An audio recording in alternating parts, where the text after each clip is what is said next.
Bonjour à toutes et à tous, bienvenue sur Soldats du Salut et bienvenue dans une nouvelle vidéo qui va s'intéresser aujourd'hui au chapitre 25.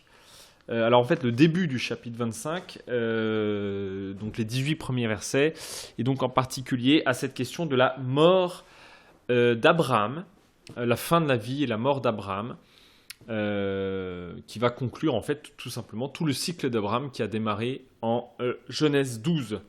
Donc à peu près 13 chapitres consacrés à la vie d'Abraham. Et je voudrais en particulier faire une petite digression d'ordre chronologique parce que si ceux qui sont très attentifs,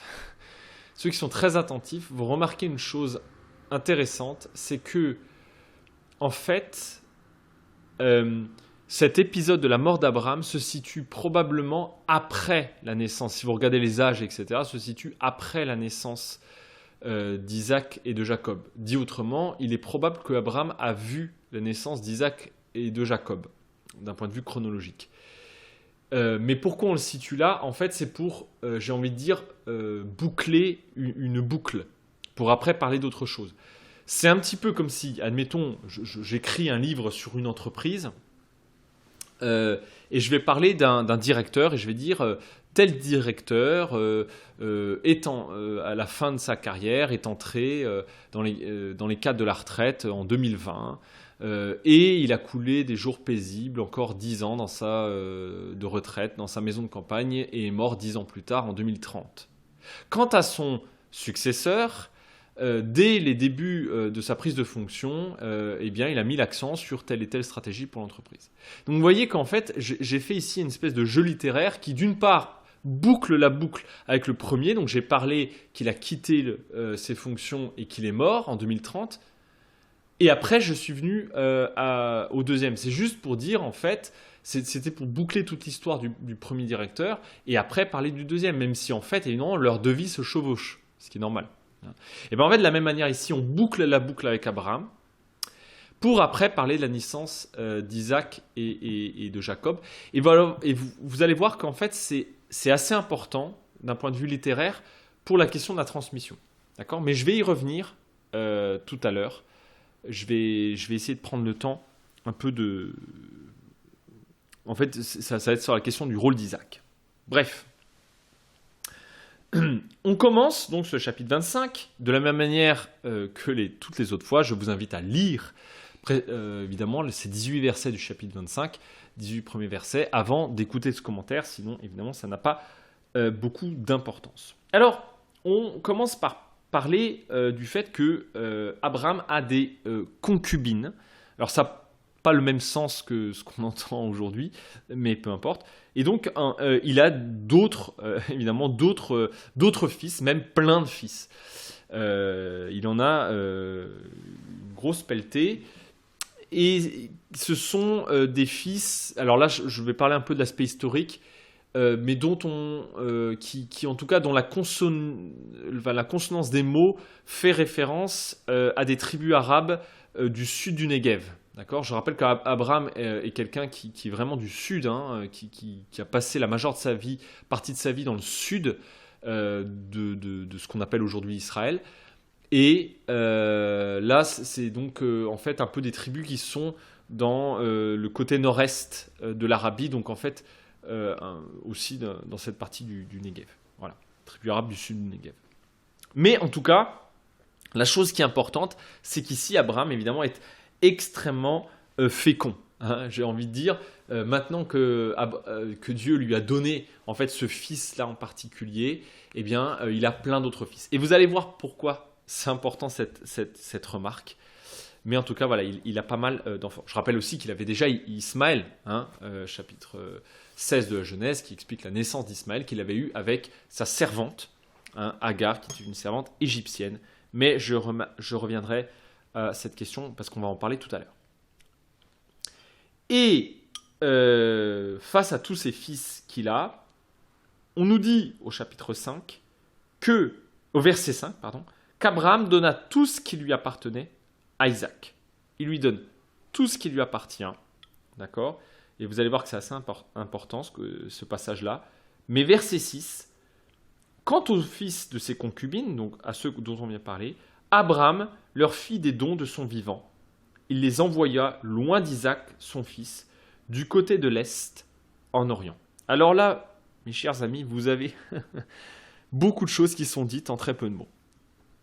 Premièrement, vous avez un paradoxe. Parce que il dit, d'un côté, le texte nous dit qu'il a tout donné à Isaac. Donc d'un côté, il a tout donné. Mais de l'autre, il dit que de son vivant, il a fait des dons aux autres fils et qu'il les a envoyés en loin. Donc il y a une espèce de petite contradiction, mais qu'est-ce qu'il a donné à Isaac si déjà il a fait des dons aux autres? S'il a tout donné à Isaac, de quoi parle-t-on? D'accord? Et puis, deuxième question qu'on va attaquer, c'est pourquoi il les envoie au loin. Bon. Alors, là, ici, évidemment, il y a l'aspect, j'ai envie de dire, purement, bassement matériel, et puis il y a l'aspect spirituel dans ce texte-là, dans ces deux versets. L'aspect bassement matériel est assez évident. Dire « je t'ai tout donné », ça veut dire qu'il donne l'héritage, que c'est lui qui est récepteur des promesses de Dieu. C'est Ismaël. Les autres ont des dons en nature, d'accord, pour pouvoir démarrer leur vie. Mais celui qui est récepteur des promesses de Dieu, c'est Isaac. D'accord ? Et c'est ça que veut dire, en fait, tout ce qui est à moi est à toi, dit Abraham à son fils. Hein. Donc là, il est vraiment, si vous voulez, quelque part, récepteur de l'identité même d'Abraham en tant que pèlerin de l'Éternel. Okay ? Donc déjà, il y a cette première séparation entre, j'ai envie de dire, les bénédictions matérielles et puis la récepteur d'être porteur des promesses et de la vocation d'Abraham. Ok ? L'autre chose, pourquoi évidemment il les sépare d'un point de vue purement matériel, c'est la question évidemment, d'éviter, j'ai envie de dire, ce qui peut se passer et ce qui encore aujourd'hui arrive très souvent à la mort d'un proche, c'est la question de l'héritage et combien l'héritage est source de division. Et là, puisque Isaac, j'ai envie de dire, reçoit peut-être la majeure partie de l'héritage, et puis aussi, c'est celui qui va presque, j'ai envie de dire, porter le nom d'Abraham, qui va être le porteur de l'héritage, etc. Il veut éviter des tensions fortes, et c'est pour ça qu'il les envoie au loin. Ok ? Ça, c'est vraiment quelque chose, je pense, d'important à noter. Hein ? Parce qu'il veut éviter, tout simplement, des jalousies. Mais, la couche spirituelle de tout ça nous dit deux choses. La première, c'est que, comme on l'a dit tout à l'heure, Isaac est récepteur. Il est récepteur de la vocation d'Abraham, des promesses de Dieu et de la vocation d'Abraham. Et donc, s'il est récepteur de ça, alors, automatiquement, cela signifie qu'il va être source de bénédiction pour l'ensemble des familles de la terre. Et donc, y compris de ses frères. Mais pour cela, Isaac doit maintenir une sainteté, c'est-à-dire il doit se garder d'être mis à l'écart, y compris de sa propre famille. Et ça montre aussi, en faisant le parallèle avec une parole de Jésus, qui dit que la bonne nouvelle qu'il annonce crée des divisions. N'est-ce pas ? Hein, quand il dit cette phrase choquante de « je ne suis pas venu apporter la paix, mais l'épée ». En fait, on pourrait traduire « je ne suis pas venu apporter la tranquillité, mais l'épée », c'est-à-dire celui qui me suit ne va pas être tranquille, il va entrer dans un combat spirituel et il va se mettre à dos jusqu'aux gens de sa propre famille. Il y a une espèce de séparation spirituelle très forte qui se joue ici même au cœur des familles. D'accord ? Isaac est mis à part pour être porteur des promesses. D'accord ? Mais aussi, ce qui est assez intéressant, c'est que ils sont envoyés où ? À l'est. Envoyés à l'est. Or, le départ vers l'est, c'est le départ, justement, c'est le départ de Adam et Ève quand ils sortent de l'Éden. Quand ils sortent de l'Éden, ils vont vers l'Est. D'accord ? Et donc, d'un point de vue, si vous voulez, géographique, c'est presque un peu comme... C'est une façon de redire qu'en fait, pour être récepteur, lui doit rester tel qu'il est, c'est-à-dire qu'il prend un peu la place d'Éden, c'est-à-dire source de bénédiction, l'arbre de vie, d'accord ? Et ses frères sont ramenés à l'Est, c'est-à-dire comme ce peuple, donc en étant le symbole du peuple qui est à la recherche de la source de bénédiction. D'accord ? Vous voyez un peu ce jeu qu'il y a, d'accord, entre les frères d'Isaac et Isaac, qui est mis à part. Et ça fait d'ailleurs référence, évidemment à Luc 15, à cette très fameuse parabole du fils prodigue, puisque le fils prodigue part, et il part loin de son père. Et le fils prodigue revient et le père lui fait la fête. Qui n'est pas content dans l'histoire ? Vous connaissez cette histoire par cœur, sinon vous la relisez évidemment. Eh bien, c'est le frère aîné, parce que le frère aîné est resté fidèle à Dieu. Et le frère aîné n'est pas content. Et il dit à Dieu, mais attends, moi je suis resté fidèle, j'ai tout le temps travaillé pour toi, j'ai jamais fait d'histoire, et tu m'as jamais rien offert. Alors que ton fils est là, il a tout claqué ton argent, et même le mot c'est il a dévoré ton argent, il a dévoré ta vie, hein, d'ailleurs mot à mot c'est ta vie, il a dévoré tes dons, on pourrait presque appeler aussi tes dons, enfin bon, ce mot est pas facile à... Il a dévoré ta vie, tes dons, ta condition matérielle avec des prostituées, et maintenant il revient et tu lui fais la fête, comme si c'était un roi. Et c'est fascinant parce que le père répond quoi au fils aîné ? Il lui dit, mais tout ce qui est à moi est à toi. Tout ce qui est à moi est à toi. C'est exactement la même chose qui est écrit ici pour Isaac. Donc, il dit au grand frère, tu es récepteur de ma vocation, de mon caractère, diraient les Anglais, hein, pour utiliser un mot un peu, le caractère, c'est-à-dire la façon d'être de Dieu, la sainteté. Tu es récepteur de cette sainteté, d'accord ? De cette vocation que je t'adresse d'être mon fils. Tout ce qui est à moi est à toi. Mais ton fils qui était perdu est revenu. Il était perdu, il est retrouvé. Il était mort, il est revenu à la vie. Il fallait se réjouir. Et donc, il reproche au grand frère de ne pas partager la joie du père. Et dit, si tu ne partages pas ma joie, alors tu n'as pas compris que tout ce qui est à moi est à toi. Tu n'as pas compris ça. Je te demande de partager ma joie. Si tu veux être mon fils, tu dois partager ma joie et donc partager la joie de ton frère. C'est exactement un peu le même jeu qui se retrouve ici. C'est-à-dire le jeu de Isaac, qui est celui qui est le récepteur des promesses et de la vocation d'Abraham et qui est source de bénédiction pour ses frères, mais pour ça, il doit être mis à l'écart. D'accord ? Bref, si on continue, eh bien, verset 7, on nous dit que la durée de vie d'Abraham est de 175 ans et qu'il expira, il mourut dans une heureuse vieillesse, âgé et rassasié, et il fut réuni aux siens. Alors là, il y a plusieurs choses à dire. D'une part, 175 ans, si vous faites un rapide calcul, ça veut dire qu'on est un siècle après Genèse 12. Il s'est passé un siècle. C'est à la fois énorme. Et en même temps, ce qui est fascinant, c'est de voir qu'on connaît très peu de la vie d'Abraham. Abraham est peut-être un des personnages de la Bible dont on sait le plus de choses. Il est, même d'ailleurs, on pourrait presque dire qu'on sait plus de choses d'Abraham que de Jésus. Au sens où Jésus, en fait, on a pas mal d'enseignements de lui. Mais en fait, dépasser l'enseignement, on ne connaît pas grand-chose de Jésus. Et on connaît presque peut-être plus de choses sur Abraham. Et c'est assez fascinant parce que, en fait, malgré tout, si on se dit qu'il s'est passé un siècle, on a fait 13 chapitres sur un siècle, on ne sait pas grand-chose. En fait, on ne connaît que quelques épisodes. Et ça nous rappelle aussi que parfois, la vie chrétienne, c'est pas tant une espèce de feu d'artifice tous les jours, que parfois des événements importants qui vont marquer et jalonner notre vie de croyants. D'accord ? En tout cas, Le reste, le Seigneur, dans sa sagesse, eh bien, a décidé qu'il n'était pas important que l'on sache le reste de la vie d'Abraham.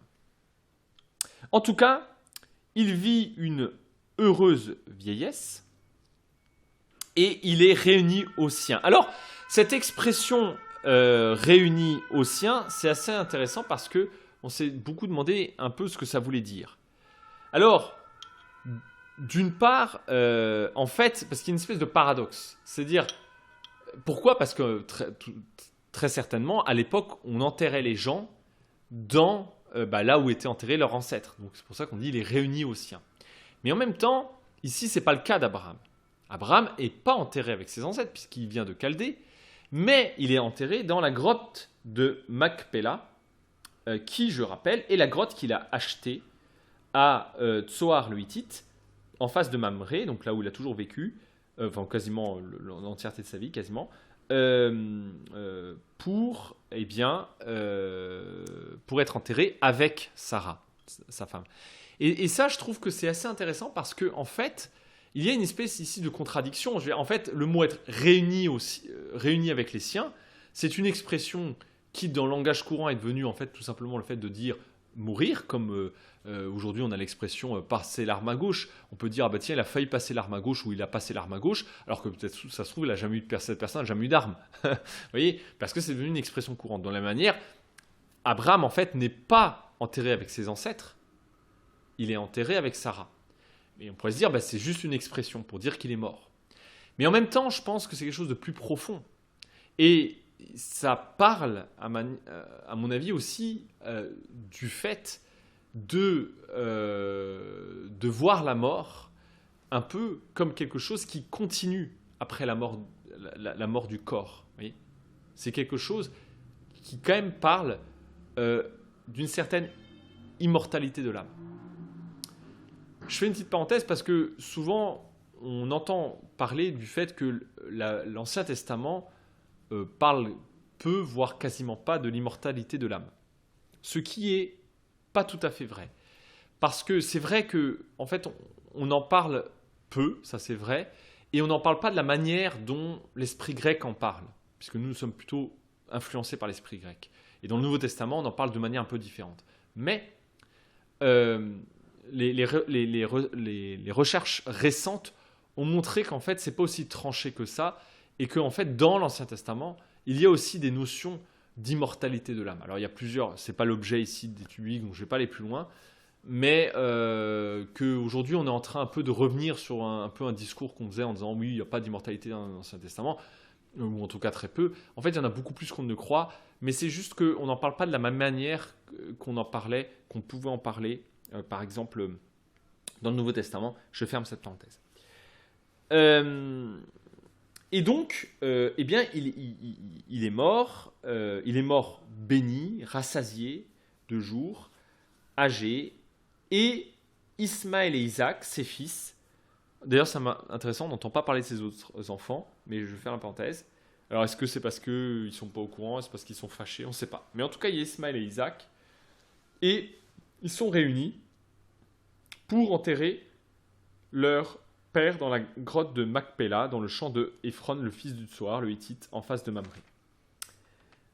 C'était donc le champ, on nous dit, hein, ça renvoie évidemment quelques chapitres avant, qu'il avait acheté aux Hittites. Et c'est là qu'il est avec Sarah, sa femme. Et c'est assez intéressant parce qu'on voit que les deux frères se réunissent pour enterrer leur père. Et moi, j'ai toujours vu ça comme une espèce de préfiguration. Je vous laisse cette interprétation, mais encore une fois, vous êtes libre de la prendre ou pas. Ces deux frères qui sont réunis pour enterrer leur père me fait penser à la préfiguration du Christ qui est mort sur la croix pour, et c'est l'épître aux Colossiens qui en parle de manière la plus forte, quand il parle du mur de séparation qui séparait les pagano-chrétiens des judéo-chrétiens, c'est-à-dire les chrétiens d'origine païenne et chrétiens d'origine juive. Je rappelle que le christianisme primitif était déchiré par une guerre interne gigantesque entre les pagano-chrétiens et les judéo-chrétiens. C'était vraiment une guerre qui vraiment déchirait ces deux composantes de l'Église. Déchirait vraiment, enfin ça a été assez violent. Et Paul, qui essaie de réconcilier les deux, parle de la mort du Christ comme quelque chose qui a mis à terre le mur qui séparait les deux. Et d'ailleurs, ce mur est symbolisé par la Torah, puisque l'accomplissement des exigences, des commandements de la Torah est ce qui fondait l'identité juive. Et c'est là où Paul, en fait, va déplacer cette identité et va dire non, l'identité, en fait, la Torah a été accomplie en Christ, et donc Christ est l'aboutissement de la Torah, c'est-à-dire à la fois l'accomplissement, mais aussi un peu la fin de la Torah. Au sens où il n'y a plus besoin en fait, d'accomplir la Torah, parce que Christ a déjà accompli, et en fait, en étant disciples du Christ, eh bien, nous sommes nous-mêmes déjà en fait, récepteurs de l'accomplissement de la Torah. Bon, enfin, je passe, on ne va pas en parler des heures, mais tout ça pour dire qu'en fait, en Christ, ce mur de séparation que symbolise la Torah, en fait, est cassé entre les judéo-chrétiens et les pagano-chrétiens, parce qu'en Christ, nous sommes une nouvelle créature, nous sommes frères. D'accord ? Et en fait, j'ai toujours vu Isaac et Ismaël qui sont réunis à la mort du père, et bien un peu comme en fait c'est justement cette réunion à la mort du Christ, d'accord ? Parce qu'à la croix c'est Dieu lui-même qui meurt, n'est-ce pas ? Hein ? Présage donc de l'accomplissement de la promesse. Voilà, je fais cette petite parenthèse. En tout cas, eh bien à la fin de cette mort, de la mort d'Abraham, on nous dit, verset 11, que Dieu bénit Isaac, le fils d'Abraham, qui habitait près du puits de Lahai-Roi. Je voudrais juste faire une petite remarque que je trouve deux remarques que je trouve très intéressantes. La première, enfin même on pourrait en faire trois, mais je vais en faire que deux. La première, c'est que cette bénédiction, elle ne vient qu'après la mort d'Abraham. Comme s'il fallait, d'un certain point de vue, j'ai envie de dire, fermer un chapitre pour que vraiment, en fait, apparaisse Isaac sur le devant de la scène. D'accord ? Mais la deuxième chose que je trouve encore plus intéressante, c'est cette phrase, la manière dont c'est dit. C'est dit, après la mort d'Abraham, Dieu bénit Isaac, son fils, qui habitait près du puits de Lahai-Roi. Cette phrase, elle est à double signification. D'un côté, ça peut vouloir dire, oui, Dieu bénit en fait le fils d'Abraham, mais la manière dont c'est dit, ça peut aussi vouloir sous-entendre Isaac, le fils de Dieu. Et en fait, c'est aussi un peu un jeu de mots dont est friand la Bible, c'est-à-dire que Isaac est à la fois le Dieu d'Abraham, mais aussi le fils d'Abraham, pardon. Je vais y arriver. Isaac est à la fois le fils d'Abraham, mais aussi, en étant béni par Dieu, ici un peu le fils de Dieu lui-même. Il entre justement dans cette bénédiction d'Abraham, dans cette vocation d'Abraham d'être enfant de Dieu. Voilà. Donc c'était un peu cette... Et puis, voilà, j'ai toujours dit, vous savez, Isaac, pour les pères du désert, avait vraiment un peu cette figure prophétique du Christ. Pour les pères du désert, les pères de l'Église, pardon, mais les pères du désert aussi parfois, mais surtout les pères de l'Église qui ont beaucoup commenté la Bible, eh bien, ont vu derrière cette figure d'Isaac la figure de Jésus, fils du Père, fils de la promesse. Voilà. Et ça fait partie des phrases comme ça qui ont beaucoup interrogé. Mais passons, on arrive derrière à une généalogie qui est la généalogie de Ismaël. Ismaël, lui aussi, donc fils d'Agar, je rappelle, qui était la servante égyptienne, eh bien, fils d'Abraham, il a tout plein de noms, et il a, si je ne me trompe pas, il a une douzaine de fils. Voilà. Et en fait, ce qui est assez intéressant, c'est, alors d'une part, cette douzaine de fils qui sont là. Donc on parle de Neboy, Kedar, Adbeel, Mitsam, Mishma, Douma, Massa, Hadad, Tema, Yetour, Nafish et Kedma.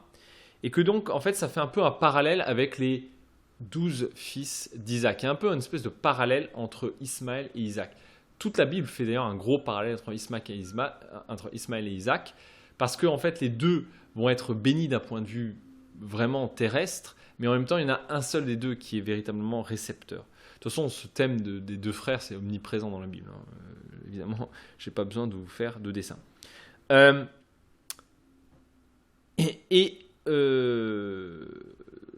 Ces 12 fils sont évidemment l'accomplissement de Genèse 17.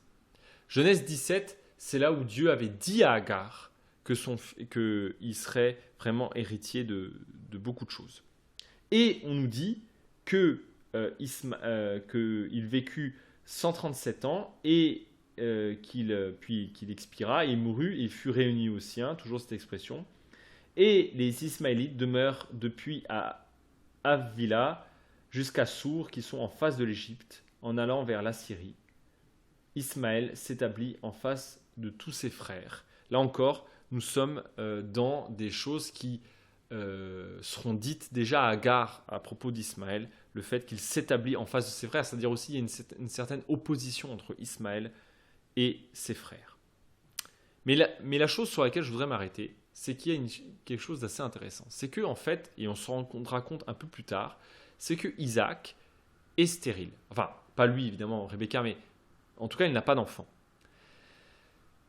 Et c'est assez intéressant à noter. Pourquoi ? Parce que Isaac n'a pas d'enfant, alors que son père a plein d'enfants, que son frère, Ismaël, a plein d'enfants, mais lui n'est pas bon. En fait, lui est mis en contraste comme quelqu'un qui, même s'il est porteur de la bénédiction de Dieu, d'un point de vue humain, et dans le Proche-Orient ancien, la bénédiction de Dieu, c'est d'avoir déjà bassement des enfants, eh bien, d'un point de vue humain, il n'a pas d'enfant, il n'est pas béni.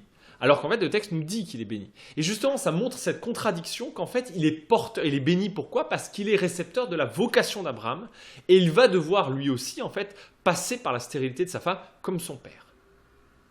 Donc on voit qu'en fait, la bénédiction de Dieu, c'est pas tant des choses matérielles directement accessibles, directement consommables, mais c'est avant tout être récepteur d'une vocation, d'un appel, d'accord ? D'un envoi de la part de Dieu. Et si vous voulez une preuve de ça, eh bien vous regardez où est-ce que dans la Bible, la première fois on parle de bénédiction. Et la première fois qu'on parle de bénédiction dans la Bible, c'est aux 2 premiers chapitres de la Genèse, quand Dieu bénit les animaux, puis il bénit les êtres humains. Et il les bénit pour dire quoi ? Eh bien, pour dire, donc c'est marqué, Dieu les bénit en disant, multipliez-vous, etc., etc. Et donc, en fait, on voit que en fait, la bénédiction de Dieu, c'est un envoi. En fait, c'est un commandement de Dieu. C'est un envoi de Dieu d'entrer dans son plan. Hein, multipliez-vous et soyez féconds. C'est ça la bénédiction. C'est-à-dire, c'est un envoi, un commandement de la part de Dieu. Voilà. Je vais conclure rapidement. Vous voyez que ce passage n'est pas très long. Pour dire que Abraham est évidemment père de la foi. C'est celui qui a reçu l'appel et les promesses et qui a répondu à ces promesses et qui a appris à dépendre des promesses de Dieu. Et c'est en ça qu'il est le père de la foi, parce que la foi, c'est ça, c'est apprendre à dépendre des promesses de Dieu. Et la vie d'Abraham n'est pas parfaite, loin de là, mais en même temps, Dieu a toujours montré sa compassion, sa miséricorde, en étant tout le temps présent et toujours présent pour réorienter Abraham quand il s'écartait. Non seulement d'ailleurs à réorienter, mais j'ai même envie de dire à intégrer ses erreurs dans son plan de salut. Et Ismaël est là pour le rappeler, parce qu'Ismaël, à la base, c'est presque un peu un manque de confiance. Je rappelle que Ismaël a été conçu par Sarah parce qu'elle voulait absolument, j'ai envie de dire, forcer la main de Dieu, et donc elle avait envoyé Abraham dans les pattes d'Agar, la servante. Donc c'est un peu presque, j'ai envie de dire, un manque de foi. Ismaël est un peu le symbole du manque de foi. Mais en même temps, et c'est ça qui est intéressant, Dieu intègre nos erreurs dans son plan. Dieu vient toujours nous chercher, nous interpeller là où nous sommes. D'accord ? Et je trouve que c'est toujours quelque chose... En fait, il transcende nos erreurs, il transfigure nos erreurs. Hein ? Je trouve que c'est toujours bien de se rappeler ça. Et la vie d'Abraham a toujours été une vie de dépossession et de confiance. Là où l'être humain, la nature humaine, est plutôt appelée à une vie de convoitise et de jouissance, Nous sommes en Christ appelés à une vie de dépossession et de confiance, mais c'est une vie de bénédiction. C'est le paradoxe ici, évidemment, que note Isaac au milieu de son père et de son frère. Là où son père et son frère sont bénis richement, où ils vivent une vie heureuse, etc., eh bien, une vie tranquille, en fait, tout simplement. Enfin, même si Ismaël, on pourrait discuter, mais passons. Eh bien, et surtout, du point de vue du Proche-Orient ancien, en tout cas, sont bénis d'avoir plein d'enfants, eh bien, lui est béni de Dieu. Mais on va voir que c'est une bénédiction qui n'est pas à vue humaine. D'accord ? Et en même temps, eh bien, cette vie est une vie sociale particulière. Et on est mis à part, c'est une vie sainte. On est mis à part. Saint ne veut pas dire parfait ou moralement parfait. Hein. Je rappelle toujours, hein, c'est mis à part pour Dieu, c'est-à-dire qu'on est appelé à ne pas se conformer au monde, mais à avoir notre intelligence renouvelée, comme le dit Paul dans sa première lettre aux Corinthiens chapitre 12, au début. Eh bien, on doit ajuster aussi nos relations aux autres, basées sur cette vie en Christ. Enfin, accomplie en Christ. C'est intéressant, si vous lisez le Sermon sur la montagne, la plupart des choses du Sermon sur la montagne concernent soit notre relation à Dieu, soit notre relation aux autres. Et pourquoi ? Parce qu'évidemment, c'est lié. D'ailleurs, hein, quand on lui demande c'est quoi les deux premiers plus grands commandements, eh bien, Jésus nous rappelle que les deux premiers commandements, c'est tu aimeras ton Dieu de toute ta force, de tout ton être, etc., etc., et tu aimeras ton prochain comme toi-même. J'ai envie de dire, c'est presque deux versants d'une même chose. Hein. Alors, ça ne veut pas dire que l'un remplace l'autre, parce que parfois on fait dire ça. Hein, oui, mais je n'ai pas besoin de louer Dieu parce que je sers les autres. C'est pas ce que dit la chose. Il parle bien d'un autre commandement, mais en même temps, c'est deux faces cachées d'une même feuille. D'accord ? Enfin, deux faces, par exemple, d'une même feuille. Donc, on ne peut pas parler de l'une sans l'autre. Mais tout ça pour dire que si vous lisez le Sermon sur la montagne de Jésus, en fait, ça concerne beaucoup aussi notre rapport aux autres. Et donc, il ne s'agit pas de vivre dans une bulle de sainteté. La sainteté, c'est quelque chose qui est visible. D'ailleurs, Jésus, dans ce sermon, parle de « vous êtes la lumière du monde hein, ». Est-ce qu'on met une lumière sur un boisseau ? Donc, en fait, notre appartenance au Christ doit être visible. Doit être visible. D'accord ? Elle doit se voir. Hein. Vous êtes visiblement mis à part. Presque physiquement mis à part. Ce qui ne veut pas dire qu'on vit forcément reclus. Mais voilà. Et pourquoi on est mis à part ? Eh bien, pour accomplir le projet de bénédiction dont nous sommes porteurs, qui n'est pas notre bénédiction, évidemment, c'est la bénédiction de Dieu. C'est intéressant parce que la vie d'Abraham commence à la fin du chapitre 11 et donc surtout au chapitre 12 de la Genèse. Et c'est juste après un épisode fondamental de la Genèse qui est la tour de Babel. Or, la tour de Babel, c'est quoi ? C'est la nature humaine, c'est le monde qui veut se réunir, qui d'ailleurs crée une ville. Hein. Je rappelle toujours que la ville est le symbole de la rébellion de l'homme à Dieu. C'est l'homme qui s'auto-glorifie. D'ailleurs, hein, on va se faire un nom, on va créer une grande ville, etc. etc. Bref, donc tous les repères ici sont au vert pour montrer qu'on est en train de parler de la glorification de l'homme. Et d'ailleurs, ils veulent une tour qui monte jusqu'au ciel, la tour de Babel, c'est-à-dire que l'homme veut s'élever jusqu'à Dieu. Alors, souvent pour des bonnes raisons, hein, enfin pour des bonnes intentions, oui, c'est pour louer Dieu, mais en général, quand on s'élève vers Dieu, c'est surtout pour prendre sa place, parce que je rappelle que nous sommes profondément pécheurs, ce qui veut dire que nous passons notre vie à vouloir être comme Dieu, c'est-à-dire à vivre indépendamment de Dieu. Et donc, si on peut s'élever vers Dieu sans avoir besoin de son aide, eh bien, nous n'avons pas besoin de lui. Et c'est comme ça que vit le péché, drapé dans de bonnes intentions. Et vous savez que Dieu arrête ce projet en créant d'ailleurs différentes langues, c'est fascinant. C'est-à-dire qu'il va créer des tensions, ce qu'on appellerait aujourd'hui des chocs culturels entre les gens. On n'arrive plus à se comprendre. Et déjà, on voit dans les familles, alors qu'on a vécu dans les mêmes cadres, etc., comme déjà on a du mal à se comprendre. Alors vous imaginez des gens qui ne parlent pas la même langue, qui n'ont pas la même culture, on sait que c'est le début de la zizanie. Et des fois, on se demande, mais pourquoi Dieu fait ça ? Eh bien, contrairement à ce qu'on croit tout de suite, Dieu ne punit pas, au sens où on l'entend en tout cas d'un point de vue humain. Dieu ne punit pas, mais Dieu fait toujours les choses pour faire avancer son plan. D'accord ? Ou pour rétablir. En fait, les choses que fait Dieu, c'est toujours de créer des opportunités pour rétablir une situation.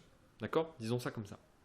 Et donc, en fait, qu'est-ce que fait Dieu avec Abel ? Eh bien, il leur permet de se disperser. Parce que en fait, tout le monde se sépare et se disperse.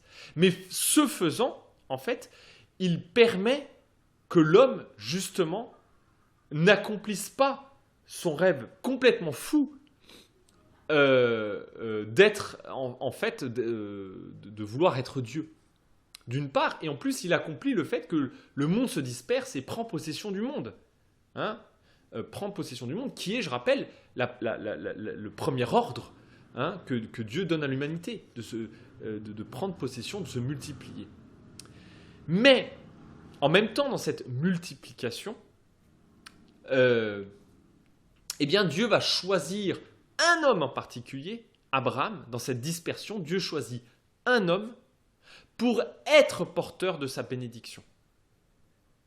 Et donc, il va s'incarner en réalité. C'est-à-dire qu'il va épouser l'histoire d'un homme et derrière, en fait, d'un peuple qui va être issu de qui va être issu de cet homme, et pas n'importe quel peuple.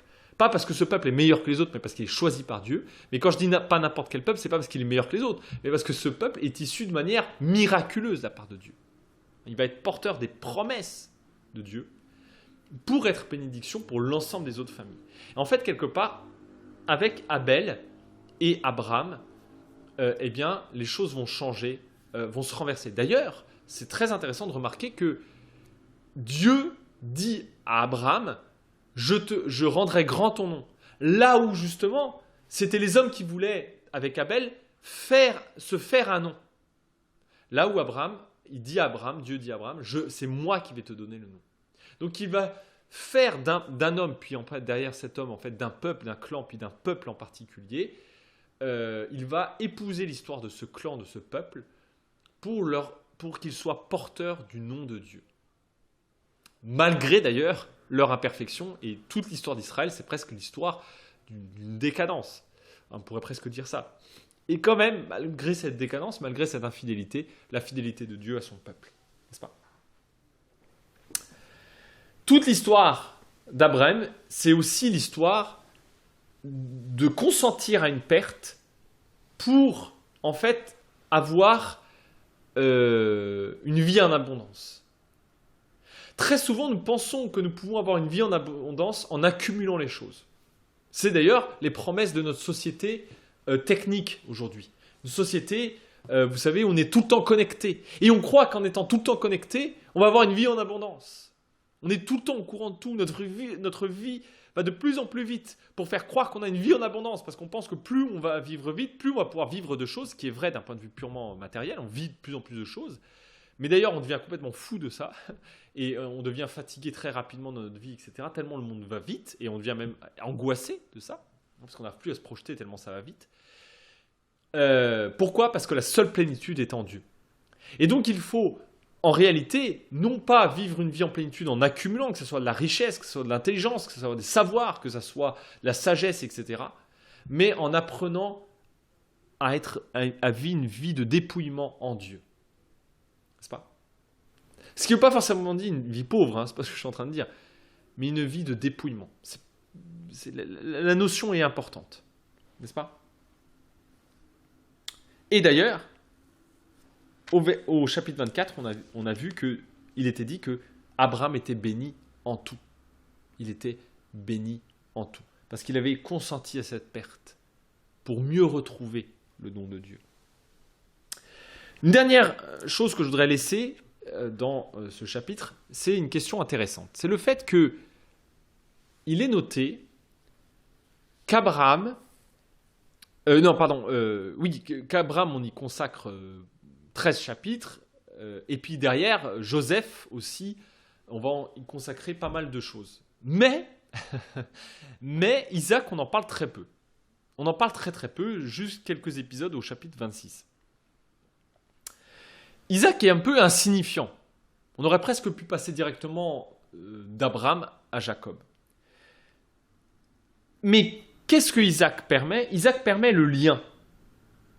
Le lien entre Abraham et la suite, c'est-à-dire Ésaü et Joseph, et donc en particulier de Jacob, pardon, et en particulier d'ailleurs Jacob, qui va devenir Israël. Il va être porteur d'un seul et même projet. Et ça, c'est important, cette figure d'Isaac, parce que vous savez, on n'est pas tout le temps des stars. Dans l'histoire des héros de la foi, vous avez des stars. Par exemple, si je prends le cas de l'Armée du Salut, vous avez des stars à l'Armée du Salut. Vous avez le fondateur, puis vous avez aussi des grands noms comme ça. Des gens dont le nom va rester, dont le souvenir va rester. Des gens qui vont marquer l'histoire de l'Armée du Salut. Mais pour une personne qui a marqué l'Armée du Salut, combien de milliers d'anonymes, de dizaines de milliers d'anonymes, combien de gens vont avoir un travail humble. Leur nom, on ne s'en souviendra plus dans l'Armée du Salut. Oh, il y a probablement leur nom quelque part dans une archive, c'est pas ce que je dis. Mais on ne se souviendra plus d'eux. Pourtant, leur héritage est tout à fait présent. Et je voudrais simplement qu'on apprenne aussi la beauté de cette humilité. Isaac, on ne sait quasiment rien de sa vie. Mais il a fait le lien. Il a celui qui a été porteur de ces choses-là. Et de la même manière, dans l'histoire de vos églises, il y a des très grands noms. Et il y a tant et tant d'anonymes. Dans le corps de Christ, il y a des très grands noms. Et il y a des millions, des milliards d'anonymes. Mais ces anonymes, en fait, paradoxalement, ont tout autant, voire peut-être même d'ailleurs plus d'importance que les stars. N'est-ce pas ? Et j'ai envie de dire, apprenons aussi la beauté de ces anonymes. Apprenons à voir, par exemple, la beauté d'un personnage qui fait une courte apparition dans l'histoire de la Bible. On ne sait rien d'eux. Peut-être une parole. Ils vont dire une parole, peut-être parfois même pas. Je pense à ces anonymes dont on ne connaît même pas le nom pour la plupart, qui rencontrent Jésus. Ils vont changer peut-être une ou deux paroles, c'est tout. Et tant de ces disciples qui ont été anonymes. Tant de disciples de Jésus dont on ne connaît rien. On connaît évidemment les trois plus grands, Pierre, Jacques et Jean. Mais les autres, qu'est-ce qu'on sait d'eux ? Quasiment rien. 3 fois rien. Si vous voulez faire une biographie des disciples de Jésus, bon courage. On connaît très peu de choses. Très très peu de choses. Et en même temps, il y a cette beauté de ne pas vouloir rechercher la gloire, d'être humblement partie du corps du Christ. Comme le dit Paul, les parties les plus importantes du corps sont souvent celles qu'on voit le moins, dont on fait le moins attention. De la même manière, souvent dans le corps du Christ, les parties les plus importantes, y compris dans vos églises. On est souvent attiré dans les églises par ceux qui brillent, ceux qui parlent bien, ceux qui savent, ceux qui ont des compétences, ceux qui veulent tout le temps se mettre en avant. C'est ceux qu'on voit le plus. Mais très souvent, les gens les plus importants dans l'église sont ceux qu'on entend le moins. Ceux qui ont qui ne font pas de vagues. Ceux qui ont cette fidélité chevillée au corps. Je vous assure, ces gens-là ont fait beaucoup plus avancer le corps du Christ que beaucoup de stars, qui d'ailleurs, malheureusement pour beaucoup d'entre eux, finissent par se brûler les ailes, à force d'être dans la gloire. Que le Seigneur nous bénisse dans ses réflexions. Je vous laisse là, je vous dis à la semaine prochaine. Que le Seigneur vous bénisse. D'ici là, restez sang et feu.